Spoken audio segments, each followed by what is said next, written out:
Hey folks, welcome back to another video. You join me on the Orme today, one of my favourite spots to climb. As you can see, bit of a grey old day, pretty misty, definitely a chance of a bit of drizzle and stuff, but it's alright at the moment. There's a route over there I'm going to do later. Looks a bit grim from here, but I've gone and had a closer look and it looks alright. 7A. And the other route I'm going to do, I'm stood by now, and that one follows this crack line. As the crack line, no bolts, trad route. So this one's E1, so you've got sport route over there at 7A, trad route here at E1, and I thought this video could be about what's harder, an E1 or a 7A. Might sound like an obvious answer to that question. But in terms of the technical climbing aspect, you know, the 7A is going to be physically harder, isn't it? And the moves are going to be trickier. There's a lot more to climbing than just the physical, technical moves, isn't it? So I'll climb them and then we'll have a bit of a chat about it.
That was a really cool route. I didn't really know what to expect. I've not done it before, so a nice E1 5B on site. It's called Precious Metal.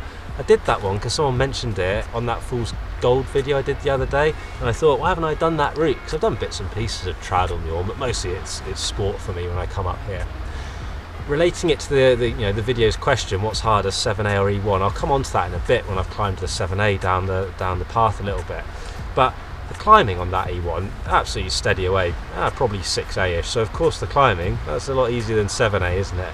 There's a lot more to think about. There's the gear and all the other trad faff, and I did faff a bit on that one. I didn't kind of get the gear in as kind of fluidly as I would have liked to, and really that's because whilst I do a lot of climbing on limestone, it's nearly always sport. I do a lot of trad, especially for work, it's not normally on limestone.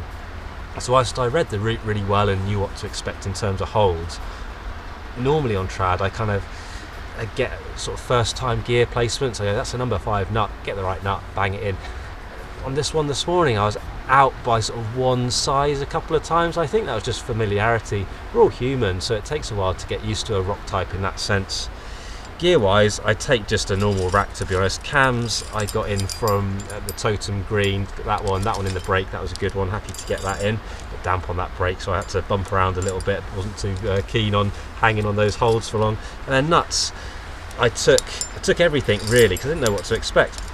And I placed from a big micro, which is roughly the same size as a number 1 or a number 2 walnut, up to sort of 5 in the normals. I did take the little half nuts as well.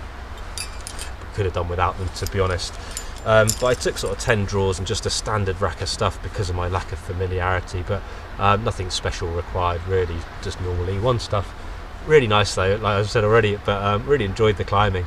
What I'm going to do now is I'm actually going to do another trad route as an E2 direct version. I won't bother filming that bit, I'll just have some fun on there, and then I'll go down the path a little bit, get on this 7A and see how that compares, and have a little summing up at the end of it all.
The Orme is an absolutely beautiful spot. You know, you've got the pier coming from Llandudno here, and all the seafront and expensive apartments, the Little Orme, the diamonds just there. I wanted to show you that before I sit on my little perch and chat to the camera, just because it's beautiful. Some sailing boats going past as I always fall off the rock as well. I'll leave that in there, bit of comedy. Can never go wrong with a bit of comedy, can you? So, slightly clickbaity title, what's easier or what's harder? 7A or E1? I'll come to that in a second. Julio, Juvenito. What a lovely route that was. I have done it before actually. I didn't remember too much of it until I got on it, and I remember the crux sequence. It's brilliant actually, really nice. Highly recommended. It's a bit of a little gem that gets overlooked for other routes on Mayfair Wall. Mayfair Wall, flipping brilliant. Climbing, of course, on that 7A there was harder than on the E1 over there. For sure it was. Smaller holds, more technical, more sequency, got to string a few moves together between rests and things like that as well. Pretty fair for 7A, that one, I think. Not too long, not too short, and therefore, short ones can be a bit punchy sometimes, but you haven't got the sort of pump issues because it's not that long. Just a nice middle of the road 7A, but lovely climbing. Some small holds on it, some nice sequence moves on it, some moves where you go above the bolt a bit and have to sort of get high feet, and I love that kind of feeling. That's really good as well. But yeah, well worth checking out if you're over on the Orme. The thing with the E1 over there is that there's so much more to trad, isn't there? The gear, for a start, all the gear judgments, and that can play a trick in your mind, can't it? Because you can place this sinker nut, tap it in, clip it, all that kind of thing, and as soon as you're moving above it just by your feet, suddenly you start to doubt it a bit. Whereas when you're on a sport route and you look down that bolt, you kind of course you've checked it a little bit, but you feel pretty flipping bulletproof with a good belay and all that, of course. And there's so much more judgment involved in trad climbing, even the route finding. Julio, I've done it before, but you just follow the bolts and the description's quite accurate as well. The one over there is not tricky route finding. Precious metal follows this really obvious crack and then sort of straightens up at the top. But in general, trad climbing's got all that side to it as well. It could be that it's quite adventurous trad climbs. I mean, you've got to abseil in and all the skills involved there as well. Even building a belay, you've got to build the right type of belay, use the right sort of kit, and have the knowledge to do the right thing at the right time. Again, not with that one because it goes to a lower off, so it's super simple. It's like sport climbing on trad to some extent. So I wanted to do these two because they're close together and of similar sort of style, really. So I thought they'd be a good comparison.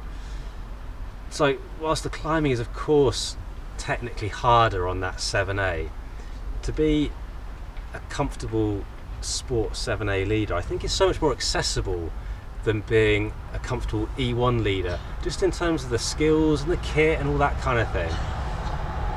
A lot of people get into climbing these days, excuse the road noise, not too busy a road, but it's the toll road around the Orme. A lot of people these days get into climbing through, go bouldering at the local wall, then they do some top roping, some leading at the wall, and then perhaps go outside and do some sport climbing. It's like natural progression, isn't it? And also it's sort of a cheaper thing to get into sport climbing, some drawers and a belay device, that kind of stuff. Trad climbing, there's so much more kit involved, isn't there? So someone can get, to be a really good climber indoors and then transfer it outdoors quite quickly. And actually, once you've learnt the skills of like how to strip a route and how to belay safely, you can just bang out loads of sport. And actually I think 7A is accessible by anyone. I don't think you have to train to climb 7A, you just have to climb a lot. But you can, especially if you live in a good area that's got lots of access, like the Orme or Portland, those kind of places. You've got good access to those, you're away. Trad climbing, there's a lot more trad climbing around, but you've got the expense of getting into it, and you've got so much more knowledge to be gained, haven't you? Placing good gear, knowing what's good gear, what's not good gear, knowing what type of belay to build when, perhaps knowing how to abseil into the route to start with, perhaps knowing how to get yourself out of trouble. I was thinking when I was climbing the E2 over there, I didn't film it, if I wanted to come off at any point, I know where the gear was good and not so good, and I could just lower off. But it's much easier to do it on a sport, isn't it? Go a bolt clip and you just relax instantly. On a trad route, there's a bit more judgment required there, isn't there? A lot more judgment, let's be honest. So whilst the question of what's harder, E1 or 7A, that might be a slightly easier answer than what's more accessible, because I think sport climbing is just more accessible, isn't it? I think that's fair to say. I haven't really given much of an answer to what's harder though, in my opinion, because it's so kind of convoluted, really, isn't it? And it's a silly question in the first place. It's just clickbait rubbish at the end of the day, isn't it? But got to play the game. But I'd love to know what you think. Put that in the comments below. Did you get to 7A really quickly but never E1, or vice versa? Be interesting to know why, and that kind of stuff genuinely would be. To get some answers that are better than my non-answer. I hope it was an interesting video, a bit of climbing, bit of waffle. I love a bit of climbing waffle, you guys know that. thanks very much for watching. As always, it is massively appreciated, as is clicking the like button, smashing the subscribe button, find us on Insta and Facebook. I post lots of other stuff on there, some nonsense, some really useful, hopefully, but you know, follow us on those channels as well. That's much appreciated. As always though, put any questions, as well as those comments, put any questions in the comments below as well. That's I will answer as best I can, of course. As always though, thanks very much for watching. More videos coming up very soon.